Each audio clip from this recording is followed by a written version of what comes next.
Always be yourself, that is where you will find yourself. That is the key to the door for happiness and more.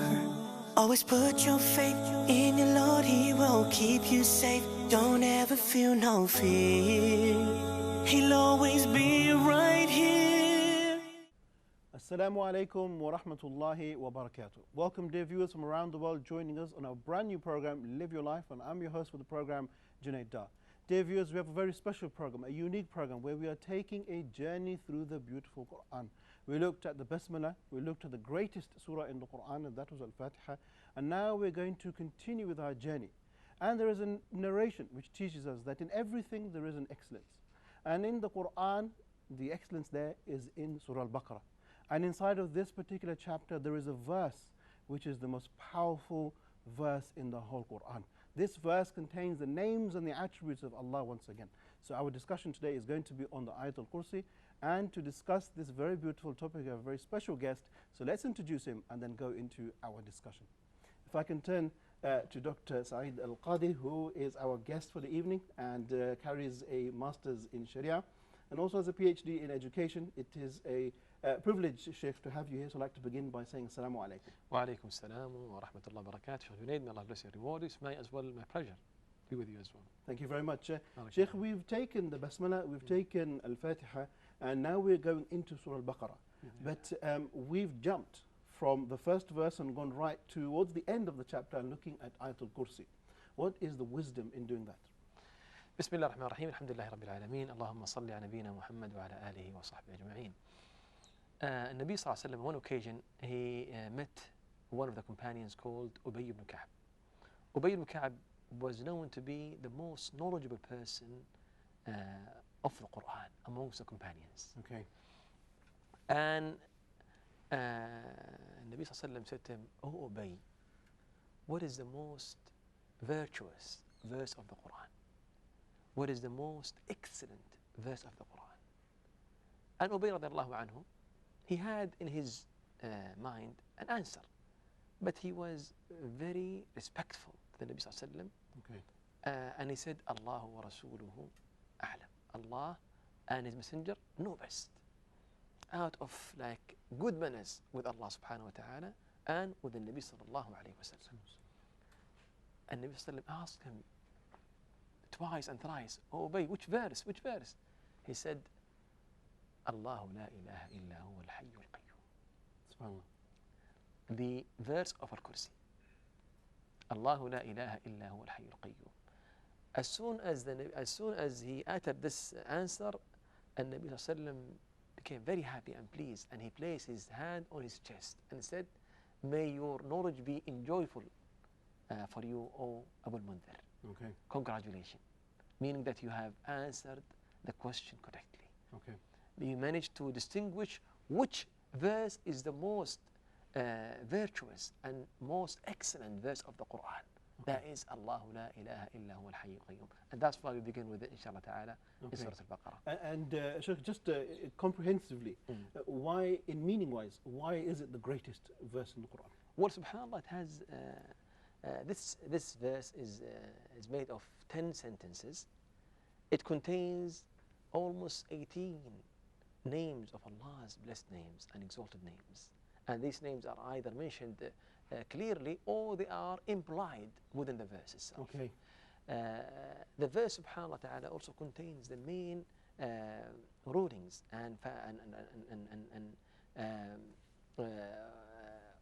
the rulings of the names of Allah subhanahu wa ta'ala and attributes. Okay. And also the foundation of in how we should worship Allah subhanahu wa ta'ala, the Almighty. It also denotes to the power of Allah and the kingship of Allah subhanahu wa ta'ala, and how we should deal with Allah the Almighty subhanahu wa ta'ala. Okay. How we should connect with Allah the Almighty subhanahu wa ta'ala, and what is the difference between Allah subhanahu wa ta'ala and His creation. Okay, very nice. And Sheikh, would you recommend then for everybody to take some time out and actually memorize this beautiful verse? Yes, if we know the virtues of this verse, subhanahu wa ta'ala, we will never, rest until we memorize it.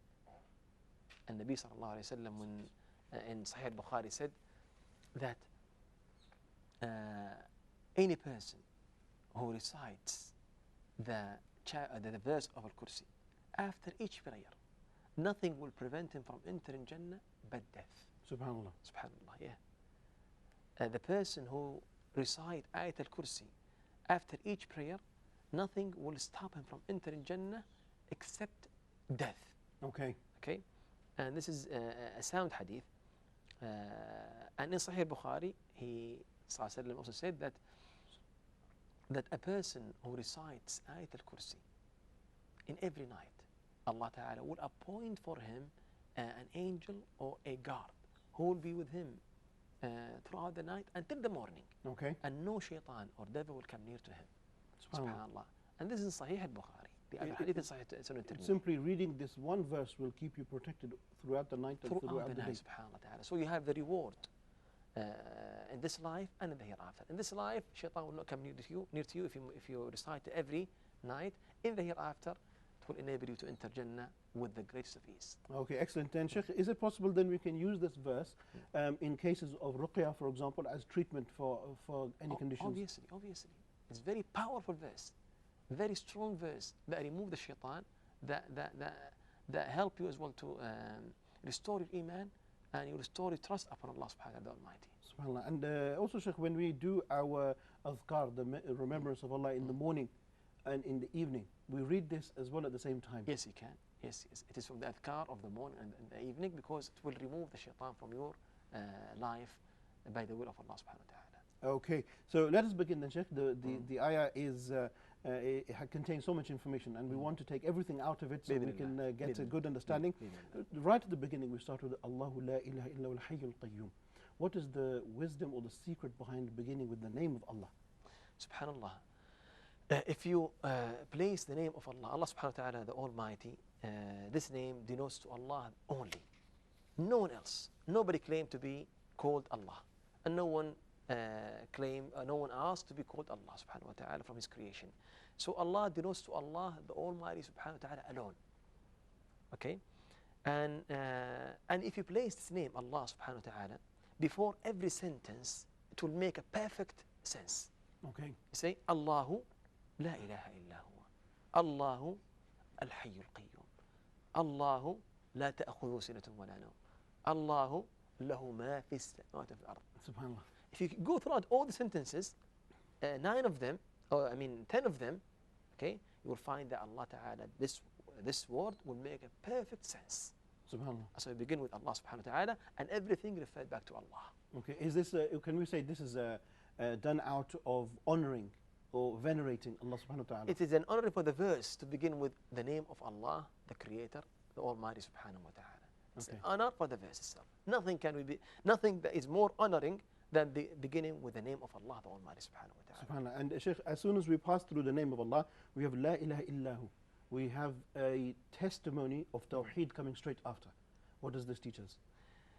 The testimony of Tawheed, Allahu la ilaha illahu, is the best speech that a person can utter. Okay. And Nabi Sallallahu Alaihi Wasallam said that the best speech that I uttered and the prophets before me, it is La ilaha illallah. This testimony of Tawheed. La ilaha illallah wahdahu la sharika lahu, lahul mulku wa lahul hamdu wa ala kulli shay'in qadir. This is the best testimony and the best speech that a person can utter in his life. Okay. That's why we begin with it. We begin with it as well because it is the greatest fact on earth. And the greatest fact on earth is La ilaha illallah. SubhanAllah. And because of Allah Ta'ala sent the messengers, because of Allah Ta'ala revealed the books, because of Allah Ta'ala will punish and reward in the hereafter. And La ilaha illallah means that there is no deity worthy of worship but Allah Subhanahu wa Ta'ala. Sure. La ilaha illallah also means that in every sign, and I mean in every aspect of our life, there is a sign that there is no God worthy of worship but Allah Subhanahu wa Ta'ala. SubhanAllah. So, and they also mentioned in the poems, فَوَعَجَبًا كَيْفَ يُعْصَى الْإِلَهِ أَمْ كَيْفَ يَجْحَدُهُ الْجَاحِدُ. It's quite strange how people, they have the courage to disobey Allah Subhanahu wa Ta'ala or to reject Him or to disregard Him Subhanahu wa Ta'ala, ولله في كل تحريكة وتسكينة أبدا شاهد. And in every movement, in every pose, we have a sign that there is a God who's behind this. SubhanAllah. وفي كل شيء له آية تدل على أنه واحد. And in everything we have a sign that there is only one God, Okay. one creator, and one master of the whole universe. Excellent. And Sheikh, can I then say that this is the differentiator between the people who will enter paradise and the people who will go to hellfire? Yes. It is those who testify to this. Exactly, yes, agree with you. If you don't utter this word and you acknowledge this fact, this greatest fact, that everything in this universe is submitting to Allah subhanahu wa ta'ala, acknowledging this fact, everyone is worshipping Allah subhanahu wa ta'ala, the Almighty, apart from some of the foolish creations of Allah ta'ala from the jinn kind and the mankind. Otherwise, everyone is acknowledging it. If you don't acknowledge it with the rest of Allah's creation, you will never enter Jannah. Okay. You have to acknowledge it first, then inshallah ta'ala, by the grace of Allah ta'ala, you can enter Jannah. Allah ta'ala, the Quran said, تسبح له السماوات السبع والأرض ومن فيهن. Everything in the seven heavens and on earth, they glorify Allah subhanahu wa ta'ala, submit to Allah ta'ala, surrender to Allah the Almighty subhanahu wa ta'ala. وإن من شيء إلا يسبح بحمده. There is nothing but it is glorifying Allah ta'ala and praising Allah the Almighty subhanahu wa ta'ala. ولكن لا تفقهون تسبيحهم. But you cannot understand their glorification or their praise. إنه كان حليما غفورا. Allah ta'ala was the ever clement and the oft forgiving subhanahu wa ta'ala. Allah ta'ala is the ever clement for those who are rejecting him, and they are not, those who are not in line with the rest of the creation, worshipping him, submitting to him, surrendering to him, acknowledging that he is the only God subhanahu wa ta'ala. Allah ta'ala is the ever clement and the oft forgiving subhanahu wa ta'ala. So Sheikh, this statement of La ilaha illallah, how important is it in our lives that we utter it and we say it constantly? May Allah bless you and reward this very important question. This statement, La ilaha illallah, it is the surviving statement to survive from the hellfire by the will of Allah subhanahu wa ta'ala. The Nabi sallallahu alayhi wa sallam said that the person, whoever utters this word with sincerity and believing in it, he will enter Jannah by the grace of Allah subhanahu wa ta'ala. And he mentioned as well, أصابه قبل ذلك ما أصابه. Allah ta'ala might punish him for his sins or for his shortcomings, but at the end, as long as he uttered in this life with belief in it and with as well sincerity, he will enter Jannah by the grace of Allah subhanahu wa ta'ala. It's a very important word. It's the most important word in our life. Okay, Sheikh, on that note, we've come to the end of our episode here today. We spent a good introduction talking about Allah and talking about Tawheed, talking about La ilaha illallah. And I'd like to thank you very much for giving us your time when you entered the program. Barakallah. Thank you very much. Barakallah. And Sheikh, conclude by saying Assalamu alaikum. Wa alaikum salam wa rahmatullahi wa barakatuh. Dear viewers, we've come to the end of another successful episode here on Live Your Life, and there are so many lessons we can extract out of this beautiful verse. We've only looked at the first 3 or 4 words, and there is so much to discuss. I would like to remind you of the teaching of the Prophet ﷺ, where he taught us that at the end of your prayer, if you recite the Ayatul Kursi, then there is nothing stopping you to go to paradise except your death. Just think about that for a second. It sounds too easy to be true, but it is true. The words of the Prophet ﷺ are divine revelation. All of us, let's try to invest a small amount of time and memorize Ayatul Kursi, make it regular in our lives, and not just that, but also saying La ilaha illallah, make it something regular on our tongues, that we never know at what moment death is going to occur. And if it is going to occur, let it occur while our tongue is saying La ilaha illallah. Dear viewers, on that note, I'd like to thank you all for tuning in, and we will see you on our next episode. So until then, Assalamu alaikum wa rahmatullahi wa barakatuh. Always be yourself, that is where you will find yourself. That is the key to the door for happiness and more. Always put your faith in your Lord, He will keep you safe. Don't ever feel no fear, He'll always be right here. La ilaha illallah, la ilaha illallah. Always be yourself, that is where you will find yourself. That is the key to the door for happiness and more.